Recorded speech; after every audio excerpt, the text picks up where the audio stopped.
when I was in junior high, I was in about 8th grade, and my best friend was Tim Bagwell. And Tim Bagwell hit puberty before the rest of us did, and so he was a lot bigger and stronger, more athletic earlier than we were. And so one day we were unattended in the gym, and it had a concrete, slippery floor, and he wasn't quite big enough to dunk a basketball, but he looked at a chair, and he looked around, there was nobody watching. He said, "Clay, just hold this chair for me, and I'm going to run, get a good jump, and I'm going to jump off the chair and dunk a basketball." And I thought, okay, I can do that, I'll do it. And I meant it at the time, I really did. But when he turned around, I became tempted to sin, and it was almost like the little cartoons where there's a little angel and a little devil above my shoulders. They weren't there literally, but it felt as if there were. And the good side said, "Now, Clay, he's your best friend. You told him you'd hold that chair." And I thought, that's true, I should. But then the dark side said, "I wonder what would happen if you jerked that chair away." I was like,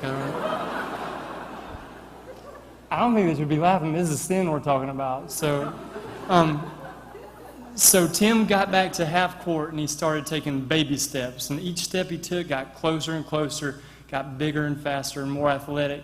And he put his faith in me to hold that chair. At first, he was looking down at the chair, and I was holding it, pretending, and visions of Lucy jerking that football away from Charlie Brown flashed in my mind. And so finally, he completely put all his faith in me to hold that chair, and he shifted his gaze from the chair up to the basketball goal, and I saw my golden opportunity, or my fool's gold opportunity. I jerked that chair away, and he took that athletic pounce, but not from the ground. He took it from 1.5 feet up off the ground where the chair was supposed to be, and it weren't there. And he went from vertical, boom, to horizontal faster than I've ever seen anybody in all my life. The problem with that is, he laid there and moaned. I fell on the ground laughing. It was one of the funniest things I've ever seen with my own 2 eyes. I recommend that y'all don't do that. But the problem is, Tim Bagwell put his faith in me to hold the chair. I was not a reliable object to put his faith in. And when it comes to salvation, that was a minor thing that caused him temporary pain. When it comes to heaven and hell and eternity, when it comes to forever, most people put their faith in something that's not reliable. And just like Tim Bagwell put his faith in the wrong object, I jerked that chair away, he fell flat on his face.